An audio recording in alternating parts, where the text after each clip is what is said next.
Hello everyone, welcome back to my YouTube channel. तो जैसा कि आपने देखा कि हम अपना विशेषण जो टॉपिक है उसको पढ़ रहे हैं। कल हमने व्याकरण के आधार पर विशेषण के जितने भी प्रकार थे, कितने थे, 4, उसको हमने अच्छे से कवर कर लिया है। आज हम बात करेंगे प्रयोग या स्थान के आधार पर विशेषण के भेद।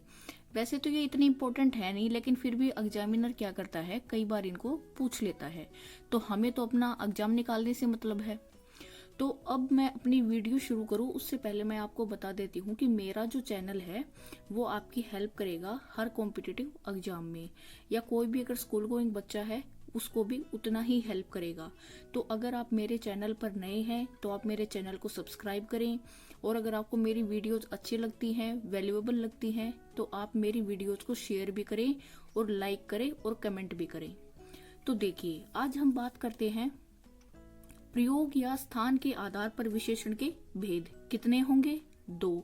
कौन कौन से? उद्देश्य विशेषण और विधेय विशेषण। उद्देश्य विशेषण को हम विशेष्य भी कह देते हैं। अब देखो इसमें क्या डिफरेंस है। उद्देश्य कौन होगा? सब्जेक्ट, जिसके बारे में बात करेंगे। विधेय कौन होगा?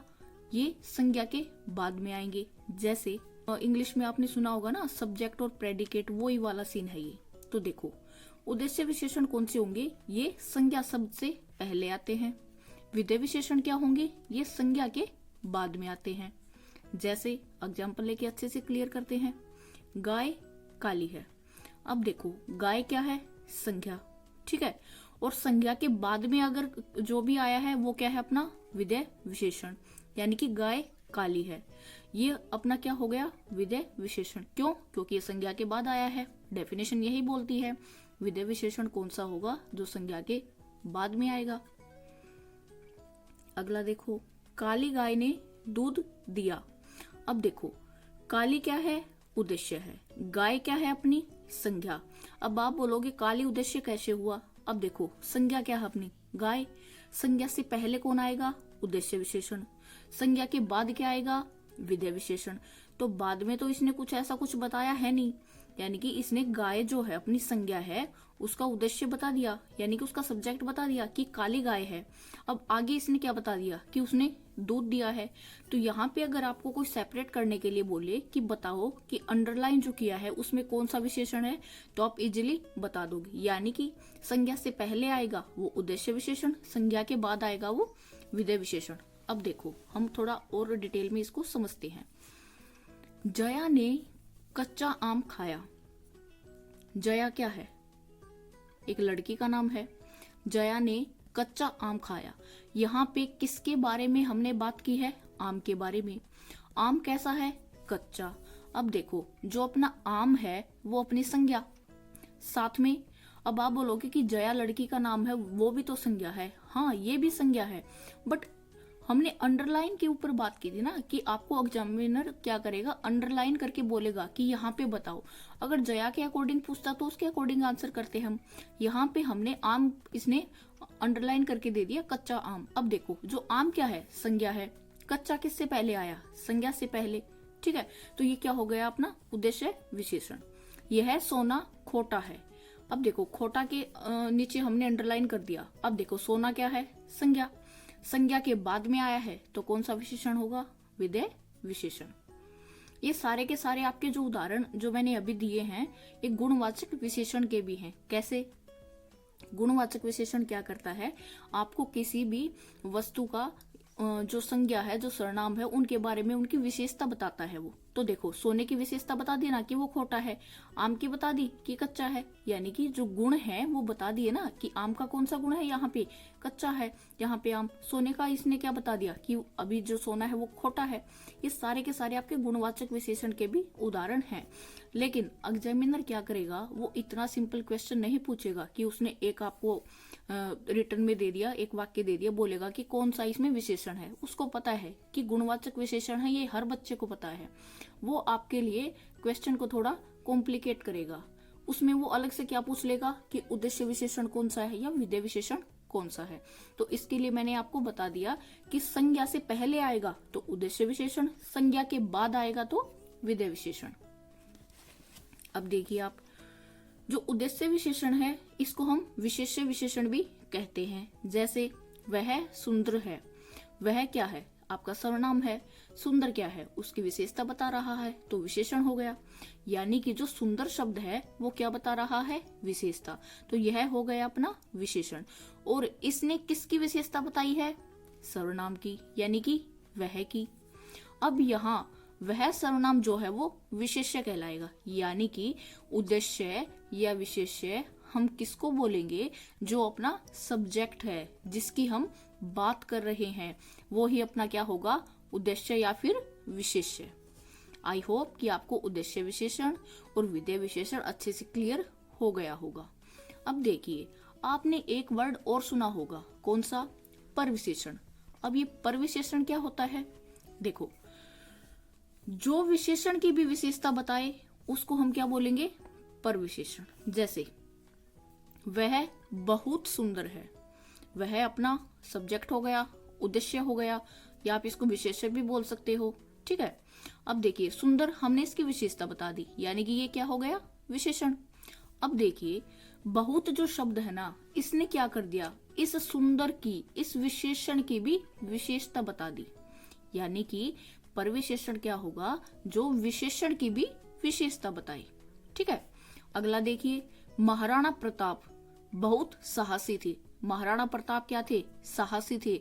और इस साहसी की भी इसने क्या बता दी, विशेषता, कि थोड़े बहुत नहीं थे, बहुत साहसी थे। ये क्या हो गया अपना परविशेषण।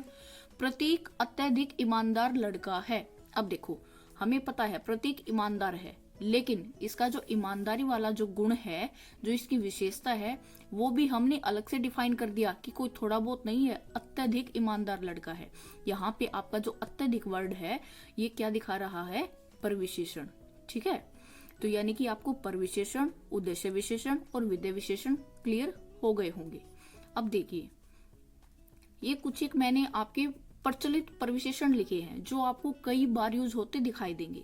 जैसे बहुत, बहुत अधिक, अत्यधिक, खूब, थोड़ा, ठीक, लगभग, पूर्ण, बिल्कुल। अब परविशेषण का मतलब ये नहीं है कि वो मतलब हर बार क्या करेगा, मतलब उसका सिर्फ मतलब पॉजिटिव ही रिस्पॉन्स दे।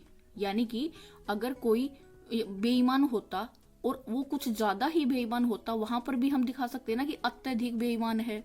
या मतलब अगर कोई है, जैसे आप कुछ भी एग्जाम्पल उठा के देख लीजिए, जैसे वह बहुत ईमानदार है, ठीक है, ईमानदार है, ठीक है, बहुत लगा दिया तो उसकी हमने अच्छाई को और थोड़ा प्लस पॉइंट दे दिया। अगर मान लो हम इसी की जगह बोलते कि वह बहुत अधिक आलसी है, तो आलस भी तो क्या है, उसका गुण है ना। अब वो अलग बात है भाई, वो आलस जो है वो नेगेटिव पॉइंट दिखा रहा है। अब उस नेगेटिव पॉइंट को भी हमने अच्छे से डिफाइन कर दिया कि वो बहुत अधिक आलसी है। तो यानी कि ये आपके जो प्रचलित परविशेषण हैं, आपको इनमें से ऑलमोस्ट देखने को मिल ही जाएंगे। अगर कोई और भी ऐसा शब्द होता है तो आप इजीली अपना सेंटेंस को, वाक्य को देख के समझ सकते हो कि यहाँ पे परविशेषण है या नहीं है। अब हम आगे चलते हैं। इसमें एक टॉपिक और छोटा सा है, उसके बाद आपका विशेषण भी कंप्लीट हो जाएगा। देखिए, अपना अगला जो है कि अवस्था या तुलना के आधार पर विशेषण। ये आपके ज्यादा डीप कॉन्सेप्ट नहीं है, बट एग्जामिनर क्या करेगा, सिंपल क्वेश्चन ना करके थोड़ा कॉम्प्लिकेट करके आपसे पूछेगा कि वहां पे आप थोड़ा पजल हो। ठीक है। तो हमें क्या करना है, अपना कॉन्सेप्ट क्लियर करना है। कॉन्सेप्ट क्लियर है तो क्वेश्चन कैसे भी आए हम इजीली पुट अप कर देंगे। तो देखिए, अवस्था या तुलना के आधार पर विशेषण की कितनी अवस्थाएं होंगी, 3। कौन कौन सी, सबसे पहली मूलावस्था। इसमें क्या होगा कि कोई भी इंसान होगा ना, कोई भी चीज होगी, हम उसकी किसी से भी कोई तुलना नहीं करेंगे, दैट इज नो कंपैरिजन। दूसरा होगा आपका उत्तरावस्था। इसमें हम क्या करेंगे, कोई भी 2 व्यक्ति होंगे या वस्तु होंगी, हम उनके बीच में कंपैरिजन करेंगे।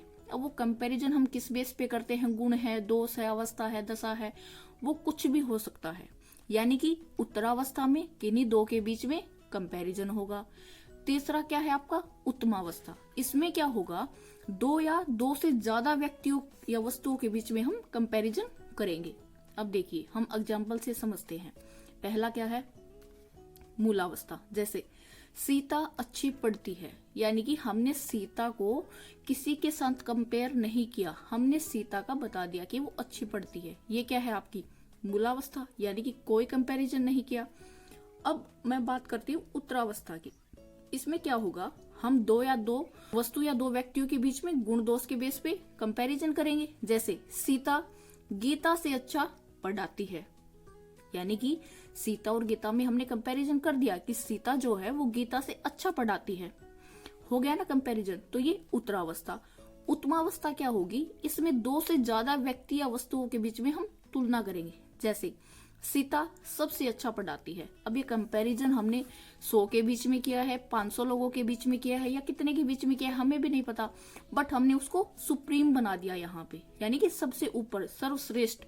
तो यानी कि अगर सर्वश्रेष्ठ की बात होगी तो वो कौन सी अवस्था है आपकी, उत्तमावस्था। आई होप कि आपको मेरी वीडियो पसंद आई होगी, और इसी वीडियो के साथ हमने विशेषण को भी कंप्लीट कर लिया है। अगर आपको मेरी वीडियोस पसंद आती हैं तो आप मेरी वीडियोस को लाइक करें, ज्यादा से ज्यादा शेयर करें, ताकि ज्यादा से ज्यादा लोग इसका बेनिफिट उठा सकें।